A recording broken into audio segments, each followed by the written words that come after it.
प्रश्न 8। दो संख्याओं का गुणनफल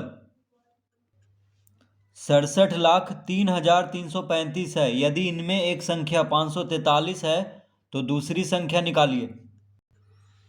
तो देखिए 543 गुना दूसरी संख्या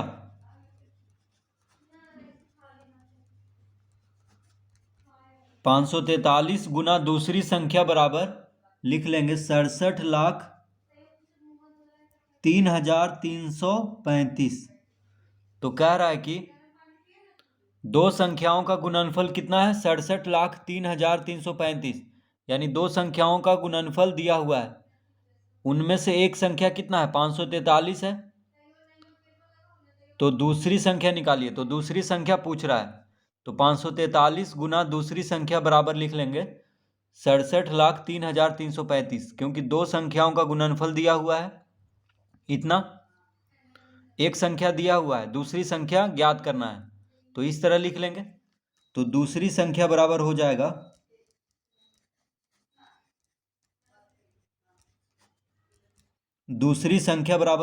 67,03,335 बटा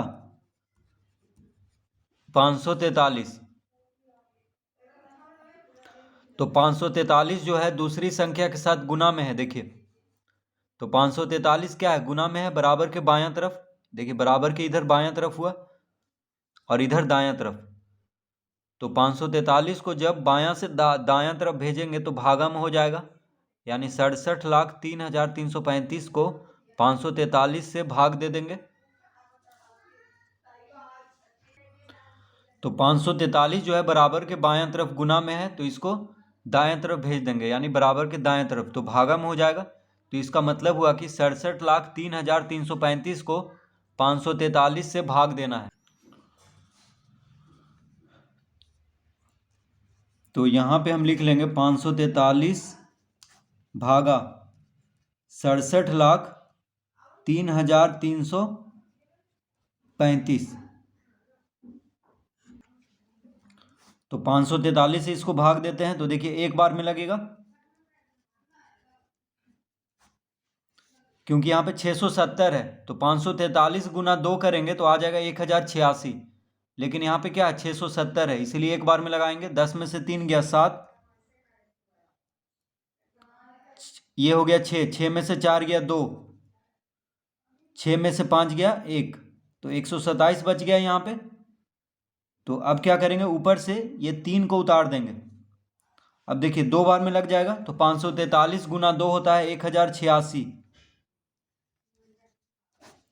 अब इसको घटाएंगे, तो 13 में से 6 गया 7, ये हो गया, पैंचा दिया इसको तो 6 हो गया, तो इससे पैंचा लेगा तो 16, 16 में से 8 गया 8, ये हो गया 1, 1 में से 1 गया 0।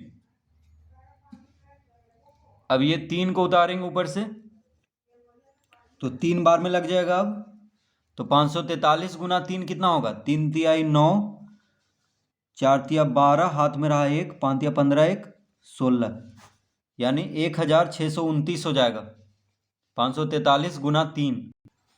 तो 543 गुना 3 हो जाएगा 1629। तो 13 में से 9 गया 4, ये हो गया 6, 6 में से 2 गया 4, 8 में से 6 गया 2। अब देखिए 3 3, अब एक और 3 है यहाँ पे, तो उसको उतार देंगे। अब 4 बार में लग जाएगा। तो 543 गुना 4 होता है 2172। 541, ये 543 गुना 4 कितना होता है 2172। तो 4 बार में अब लगाएंगे, क्योंकि 5 बार में 2443 से ज़्यादा हो जाएगा, तो घटाएंगे। 3 में से 2 गया 1, 4 में से 7 नहीं घटेगा, तो इससे पैंचा लेगा, तो 14 में से 7 गया 7, ये हो गया 3, 3 में से 1 गया 2, तो घटाने पे कितना आ गया 271। अब 5 को उतारेंगे ऊपर से। अब देखिए 5 बार में लगेगा, 543 गुना 5 कितना होता है? तो 5 दिया 15, हाथ में रहा 1, 5 20 1 21, हाथ में रहा 2, 5 25 2 27। तो 543 गुना 5 होता है 2715। तो 2715 में से 2715 घटाएंगे तो शून्य आ जाएगा, यानी शेषफल कितना आ गया? शून्य। तो इसका भागफल आ गया 12,345। तो दूसरी संख्या कितना हो जाएगा? तो दूसरी संख्या बराबर लिख देंगे 12,345, यानी 67,03,335 को 543 से भाग देंगे तो आ जाएगा 12,345। तो इस तरह से दूसरी संख्या ज्ञात करेंगे।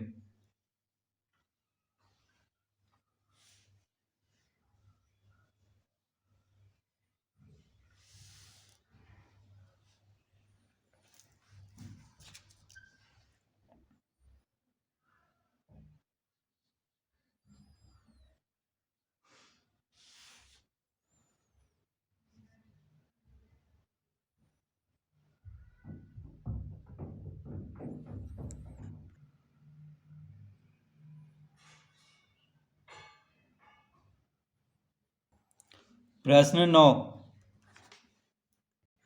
यदि एक पैकेट में 15 मिठाइयाँ रखी जा सकती है तो 2055 मिठाइयाँ कितने पैकेटों में रखी जा सकेगी? तो एक पैकेट में 15 मिठाइयाँ रखी जा सकती है तो 2055 मिठाइयाँ कितने पैकेटों में रखी जा सकेगी? तो क्या करेंगे? 15 से 2055 को भाग दे देंगे। 15 से 2055 को क्या करेंगे? भाग दे देंगे। तो पता चल जाएगा कि 2055 मिठाइयाँ कितने पैकेटों में रखी जाएगी। तो 15 गुना 1 15 लगाएंगे यहाँ पे। 10 में से 5 गया 5, 1 में से 1 गया 0। तो 20 में से 15 घटाएंगे तो 5 आ जाएगा। अब ये जो 5 है ऊपर से नीचे उतारेंगे तो 55 हो गया। तो 15 तिया 45, 15 चौके 60, यानी 3 बार में लगाएंगे। तो 15 तिया 45, 55 में से 45 घटाएंगे तो 10 आ जाएगा। अब ऊपर से एक और जो 5 है उसको उतार देंगे तो 15 सते 105 होता है। 105 में से 105 घटा देंगे तो 0 आ जाएगा। तो इसका उत्तर आ गया 137। तो कह रहा है कि 2055 मिठाइयाँ कितने पैकेटों में रखी जा सकेगी? तो इसका उत्तर आ जाएगा 137। तो लिखेंगे अतः 2055 मिठाइयाँ 137 पैकेटों में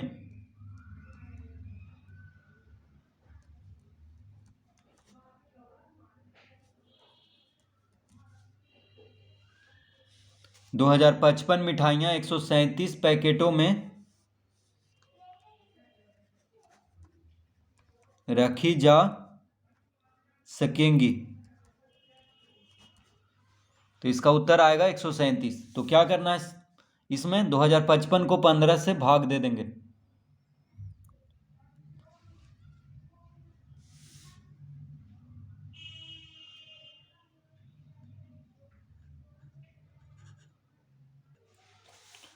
प्रश्न 10, यदि 8 पैंट सीने के लिए 14 मीटर 80 सेंटीमीटर कपड़े की आवश्यकता है तो एक पैंट सीने के लिए कितने कपड़े की आवश्यकता होगी? तो देखिए 14 मीटर 80 सेंटीमीटर को हम लिख सकते हैं 14.80 मीटर। ठीक है, तो 14 मीटर 80 सेंटीमीटर को हम लिख सकते हैं 14.80 मीटर। अब क्या करेंगे? 8 से 14.80 को भाग दे देंगे, क्योंकि कह रहा है कि 8 पैंट सीने के लिए 14 मीटर 80 सेंटीमीटर कपड़े की आवश्यकता है। कितना पैंट सीने के लिए? 14 मीटर 80 सेंटीमीटर कपड़ा की आवश्यकता है 8 पैंट। तो 8 से जब 14 मीटर 80 सेंटीमीटर को भाग दे देंगे तो निकल जाएगा कि एक पैंट सीने के लिए कितना कपड़ा लगा है एक पैंट में। तो 8 से 14.80 को भाग देंगे तो 14 मीटर 80 सेंटीमीटर को हम लिख सकते हैं 14.80 मीटर। तो 8 से 14.80 को भाग देंगे तो 8 गुना 1 8 लग जाएगा। 14 में से 8 घटाएंगे 6 आ गया। अब ये देखिए 6 आ गया, अब नहीं लगेगा तो 8 को उतारेंगे तो 8 दशमलव के बाद है इसलिए यहाँ पे दशमलव देंगे। अब 68 लगाएंगे तो 8 से लगाएंगे तो 8 8 64, 8 8 64, 8 9 72, तो 8 8 64 लगा देंगे। 8 में से 4 गया 4, 6 में से 6 गया 0।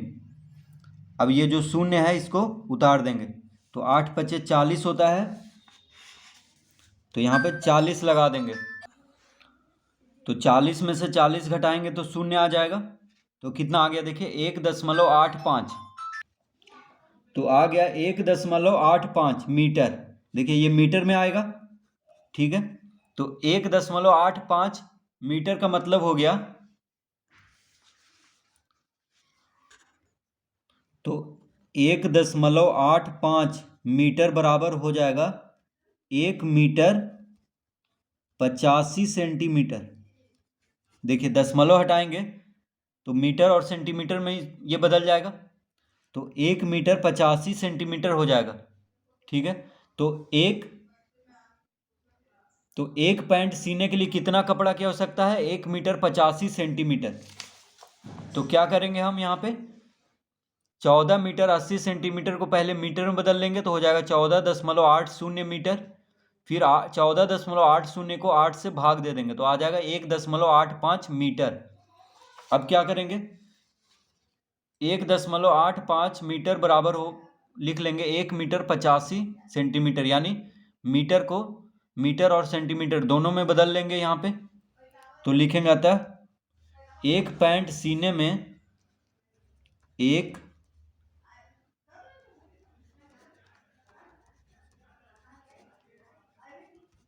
एक पैंट सीने में 1 मीटर 85 सेंटीमीटर कपड़ा लगेगा। तो एक पैंट सीने में कितना कपड़ा लगेगा? 1 मीटर 85 सेंटीमीटर। तो इसका उत्तर आ गया 1 मीटर 85 सेंटीमीटर।